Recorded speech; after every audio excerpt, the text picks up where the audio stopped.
This video is to talk about the energies that are present for all of us today, October 21st, 2025.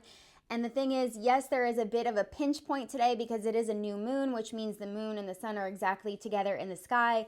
But even if you don't see this today on October 21st and you see it within the next week or so, let's say, these energies are still going to be building upon each other. It's kind of like this is the catalyst for what is to come. That's all of astrology. Something happens on some day that brings in an energy. We feel it. We respond in our real life. But I really want to talk about today's because there is so much. My favorite thing that I heard when I was learning astrology is that it's geometry. Now that made sense to me in my left brain and my love of empirical data, facts, numbers, and math. So today in the sky, and right now in general, not just today, there are so many planets that are ching, ching, ching, ching, lining up and locking in particular positions where relative to us on the earth, and some of them feel really amazing and harmonious, and others feel contentious and they put tension in our lives, and we have choice points and hard circumstances come about where we have to make a sovereign decision on how we're going to live our life, what conversation we're going to have. All of that is in the mix right now in the sky in general, and specifically today when the new moon occurred in Libra. So just looking at what's called a grand cross in the sky today with this new moon it sounds amazing. Grand cross, what could that mean? No, it means extraordinary tension. It means a lot of things are at odds. It's like a showdown of four people. It's a crossroads. So there's a planet here and a planet here, and they're squaring off with each other. They're actually opposing each other. And then there's two over here opposing each other. And so they have their guns drawn looking forward and then also at each other squaring off. And there's all this tension because everybody wants something different. So to start this off, we have the moon and the sun together in the sign of Libra. So a new beginning of a cycle and a storyline in your life where you are going to address issues that Libra presents. And that could be harmony, balance, peace, beauty, fairness and equality, people pleasing and power dynamics, overextending yourself or not. So there's that energy going on. And that's the crux of all of this today. That is the new moon where everything else is linking up to. So what is coming up for you that where you're saying, I'm giving too much, or honestly, I'm taking too much, and this doesn't feel quite in resonance or harmony or balance. It doesn't feel fair to me. That could be in the workplace. That could be with the way you spend your time with, helping neighbors versus tending to your own garden. Obviously, it could be in relationships, love relationships, friendships, all types of things like that. And even within yourself, you know what? I'm making myself work too much and I'm not allowing any playtime. So I need to recalibrate the way that I have my own life balanced. So that's the new moon in a nutshell, but that's not just what we have going on.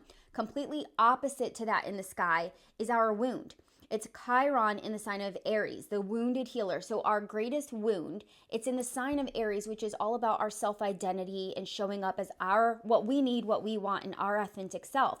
So when Libra is this new moon is asking us to have hard conversations with people and to bring in more of an equilibrium that we're desiring, it's touching on our wound. Maybe our wound is saying, I'm not worthy to say that, or I don't want to sacrifice my relationship, so I'd rather just subdue and continue people pleasing. But then that other part of me is saying, I'm really unhappy in this situation the way it is. I need to make some changes. So there's a little tug of war going on there. The next thing we have, which is opposite of that pair of opposites, is Jupiter in Cancer and Pluto in Aquarius. So let me break that down into plain English. Jupiter in Cancer is expanding on Cancer themes, which is our emotions. Now remember that Cancer is represented by the crab. So it's got a tough exterior shell where we want to protect ourselves. We want to feel at home, safe and secure. But inside all of that is very tender meat, just like with the crab. And so Jupiter is there magnifying anything going on with your emotions that you've been protecting, that you've been really clinging to something to feel safe and secure, or you've been too protected, and maybe you need to allow some tenderness and vulnerability so that you can make peace with whatever is going on. Now that might make you feel insecure or unsafe, as I mentioned, in aspect to the other parts of the chart where it's like, I want to find harmony and peace, but if I tell them how I really feel, is it safe? What will happen? Oh, and am I even able to do that? Who am I to be rocking the boat in this way? All that's going on. And so opposite from our internal emotional safety and stability, across from that is our soul telling all of us, You are here for something bigger. It is time to show up for yourself and your destiny. You know who you are. You know what's tugging at you, saying this is your soul's mission. I'm here, for example, myself, to step into astrology and coaching, and I've recently left my day job. And that's revolutionary, which is an Aquarian theme. It's scary, but it doesn't feel scary because it feels aligned. And I'm watching these energies happen, and I'm going with what feels true and harmonious, grounded, practical, and I'm going to give it my all. We have one life. I'm in the middle of my life, and I know what I am here to do. So I'm in alignment with that Pluto energy. But across the way is it safe to do that? Am I secure? Is this emotionally, am I ready to let go of the past and start new? All of this is happening. Add into that what's called a yod for people who do study astrology. And we have Uranus in Gemini, and we have Saturn and Neptune in Pisces retrograde. So what does all that mean? It means there's this uncomfortable connection between these other energies, as if the grand cross that I just went over wasn't enough, and the feeling of needing to speak up and to create an environment of harmony for myself based on my inner knowing, needing to soften, to let go of family issues or emotional or mama issues or ancestry, and to be willing to be vulnerable and soften to my true self, and to let go of the wound and to not be afraid to say what I need and to stand up for myself, again, in any area of life, because all of our charts are different. And then my soul, all the while, with the most power represented by Pluto in Aquarius, which is saying, you need to show up as yourself. The world needs you. And I know it seems scary, and all the stories that you have about what you're supposed to do or what's possible, those have to go. It's time for you to be the truest you, and everything else will work itself out.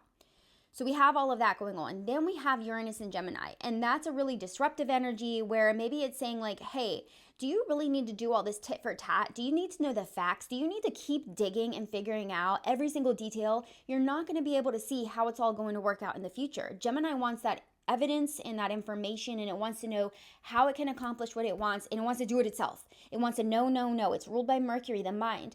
But we don't have the luxury of that. We need to take the step forward in faith, in fairness, in justice, in equality for self of what is necessary for our growth.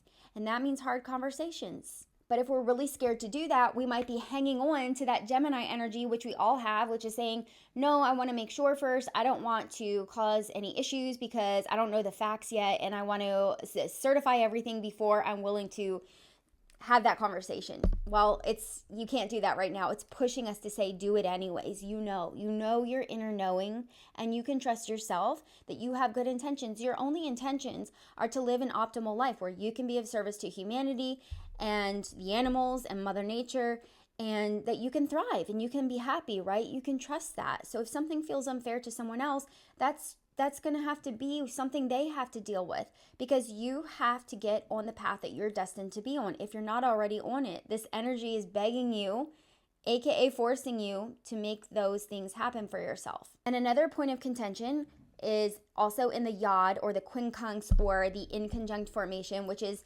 Saturn and Neptune going retrograde in Pisces, and they're in a really uncomfortable position with the new moon. So, and I keep looking over here because that's where I have the chart in my purview. So Saturn and Neptune are going backwards in the sign of Pisces. They're asking us to reimagine the life that we are building and really be honest about our vision for ourselves in the future, how we want to contribute to the world, the way we want to feel connected to the world. And again, if there are things in our life that are not lining up with our vision for ourselves, that's why this tension is here, and there's a conversation that you need to have. So the primary energy here, which is the new moon, which is Libra, asking us to address our interpersonal relationships and to true up with what we really want, what would feel balanced for us, even if it disrupts the environment that we're presenting that to, if it disrupts a relationship or the way that you operate in the workplace or the home. The disruption is necessary if it's what it's going to take to balance you. And all of us have our own mission, and I believe that there's a divine orchestration. So changes may happen and hard things could happen, but as long as we're staying in alignment with ourselves and getting out of the head and into the body, does this feel true to me? Does staying in this job feel true to me? No, it feels wrong. I feel like I'm here to do this now. And so, yes, it's scary, and my emotions and my safety and security are all coming up for review. My wounds about being seen and being judged, all unworthiness, all of that's coming to the surface. But if I'm honest, this Pluto, which is the furthest planet out in our solar system and packs the most punch because of it, it has a huge gravitational pull on us, and it's slow. And it's slowly clearing out these things that don't belong anymore in our future. And then we may be clawing backwards for that Uranus and Gemini for wanting to understand it all and make sense of it and have it our T's crossed and our I's dotted. And that's uncomfortable because we can't get that. And the Libra New Moon is saying, come with peace, speak with beauty, and let the world know what it is that you need to create a more harmonious life for yourself. Those facts will come later. I know you want them. You might pick them up along the way, but you don't get to get them first. What you get to do right now is determine the part of your life where you feel that you need to make an adjustment or have a conversation. And all these other stressors are totally natural for you to be feeling them right now. What if this and what if that, and how's it going to be, and are they going to this? All of that is relevant. Now is the time for all of us to truly step into. I mean, I think we can always do it. I believe in the future there will be opportunity for people who kind of miss the train, but I was terrified of missing the train because I'm watching these energies as they happen, and I feel it, and I feel my soul pulling me in a direction. I don't have all the answers. I don't know what's going to happen next with the changes and the choices that I've made, but I've changed the status of my relationship and what I do for work. And I'm very conscious of my own personal energy now, and knowing I feel clear, grounded, and in a knowing space. So I can tell when negative thoughts come and they're lies and it's my ego and it's my fear. I can observe them and go, okay, not even serving me today. Put those thoughts away. Let's pick a better thought, because we're creating our reality. So am I going to let those thoughts win? I used to, because I didn't believe in all the woo-woo stuff, because I thought that's just BS. I'm just going to ignore that I'm not worthy. Like, no, it's a tangible fact that I'm not worthy. That's how it feels when we have a wound. It feels true. And so they're like, just be ignorant, allow people to judge you, and skip around the world freely. And I was terrified to do that. And now I'm not, because I've learned so much, and all judgment is rooted in self-judgment. So if I'm judging others, that's because I'm judging myself. And when others judge me, it's because they're judging themselves, and I need not worry about it. I'm happy to take criticism if I can use it constructively to enhance anything that I'm doing. But it's not paralyzing me in fear anymore. So I've been able to work through so much of that and take steps. Now, as I said, today I had already done a couple of things in my life which really line up with this new moon, and that was adjusting my pricing on the services that I'm offering now, because for me, Libra is in the 8th house, and the 8th house is how we exchange resources with one another and how I attract resources to myself. And so I felt like the amount of effort and excellence that I'm pouring into and therefore delivering to clients in astrology readings was more than twice what I'm actually charging. So I made the decision today to change my prices, because it needs to feel more in equilibrium. If I don't, and I people please and I keep it low because I have a worthiness issue or a fear that I won't have business, it'll still create something festering in here that'll have to be addressed later. So I did that today, not even thinking about this new moon and how it affects my chart. I also had a really hard conversation with my former partner as we talk about the reality of, could we ever make something work together? And I was very clear that this is what will work for me. And I'm actually quite open to this developing in a myriad of ways. But the things that are non-negotiable are right here in plain language, so that we can decide what's fair. Libra, what's balanced, what's going to work, not me sacrificing myself or me taking energy from someone else to get filled up however I need to be financially or emotionally or whatever. Finding an equilibrium that's based in love and purity. So the energies right now, as you can see, that was a total mouthful. They're really dynamic. And if I could narrow it down for you to take away anything, it would be that Libra energy of finding the conversation that needs to be had to square some things up. And what all the other things are probably going to bubble up: the emotions, the fear, the future, the past, the family relations, the money, the freedom versus the safety. All of that is geometrically connected in the sky right now. So if those wounds are still heavy for you, it would make sense that it would come up. But I would really implore you to take action anyways in the most loving, kind, and fair to yourself way possible. If everyone does that with integrity, then things will all work out exactly how they're meant to.